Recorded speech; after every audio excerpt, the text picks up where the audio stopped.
Okay. On Vera, however you want to say it, a pair of guilds exploited early in Phase 2 to race past level 20 and grab high-tier gear from Carfin. Whether these are the same players who exploited in Phase 1 or a new group of people entirely, the outcome is the same, a testing environment undermined by exploiters. Back in Phase 1, over 100 characters were deleted in response to duping exploits, and Steven promised to deal with this behavior harshly. But now, we're seeing players once again expect a little more than a reset to level 1 and gear loss as punishment. So here's the problem. If wiping characters didn't stop exploiters the first time, what's to stop them now? Steven's next move needs to make it crystal clear that exploiting isn't just a minor infraction. It's the kind of decision you instantly regret. Like challenging a guy to a bar fight only to watch him stand up and realize he's twice your size. Without a strong response, the consequences won't just feel empty to good faith testers, they'll embolden exploiters to come back swinging and encourage other players to exploit as well. It's only an alpha after all, and nothing players do during this phase really matters, right? Exploiting in a test phase isn't just selfish, it's actually destructive. These players don't care about the consequences because for them, losing their characters is just a meaningless punishment. It's like fining a billionaire $1 for insider trading. They'll shrug, pay up, and go right back to their yacht party. Their actions don't just hurt other players and waste development time, they poison the entire testing environment by making players behave in a way the game isn't designed for. Testing is about uncovering flaws and improving the game for everyone. Exploiters aren't interested in fixing bugs, they're interested in breaking the game for personal gain, resulting in an uneven playing field that punishes honest testers while rewarding bad actors. This is why Steven's response will matter so much this time. If the punishment is too light, it sends a message that exploiting isn't a serious offense, that testers who act in bad faith can keep ruining the game without fear of real consequences. It's not enough to reset characters or hand out temporary bans. The punishment needs to land like a sack of bricks dropped from a second story, heavy, unforgettable, and a clear reminder that their actions have real consequences. The question isn't whether exploiters should be punished, it's how far Steven is willing to go to make future exploiters think twice before trying to break the rules. For context, here's a little of what Steven said following the Phase 1 duping exploit. Good evening. I wanted to address the recent exploit that resulted in over 100 character deletions. Intrepid Studios takes these issues very seriously. We expect testers to act in good faith, and when they exploit systems to gain an unfair advantage, it undermines the entire testing process. Therefore, we will be dealing with these cases harshly to ensure the integrity of this project remains intact. Harshly. That was the keyword then, and it's the keyword now. But the real question is, how harsh will Steven be this time? Deleting 100 characters was funny more than anything else, but will his response this time send a message so strong that even the most shameless exploiters will think twice? Or will it fall short, leaving them to treat his words as nothing more than a mild warning?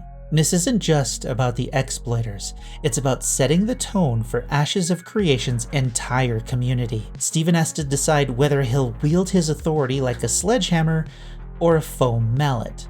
The choice he makes here won't just determine the fate of these exploiters, it'll show the rest of us what kind of game Intrepid is building.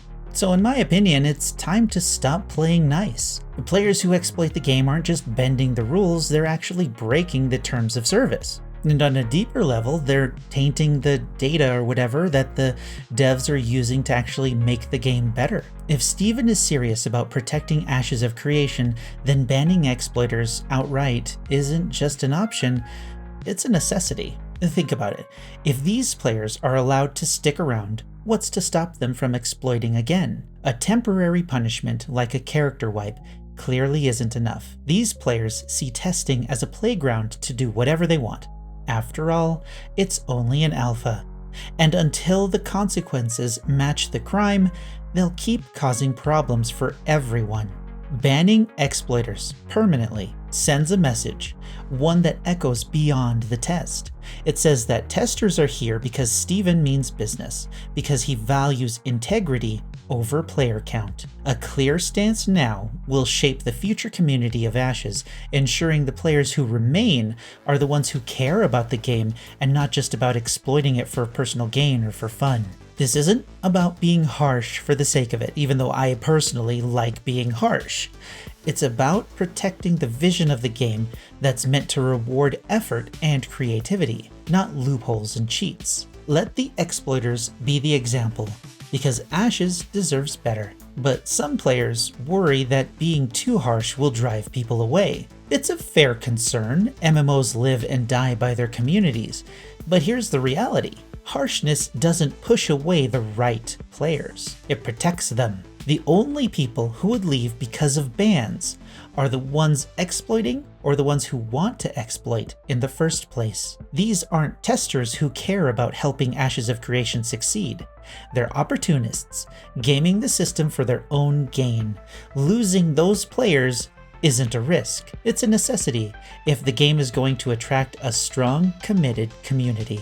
And let's not forget, harshness isn't just about punishment, it's about trust. When Steven takes a hardline stance, it tells the current testers and everyone waiting for their chance to play that this game isn't going to tolerate bad actors. It says Ashes values fairness and integrity above all else. That's the kind of message that doesn't scare players away, it brings them in. So the question isn't whether harshness drives players away, it's whether Steven's actions will create a foundation of trust that keeps the right players invested for years to come. Because after all, no one's going to miss any of the exploiters in any guild on any of these servers. That's why this moment matters so much. Steven's next move isn't just about punishing exploiters, it's about defining what Ashes of Creation stands for.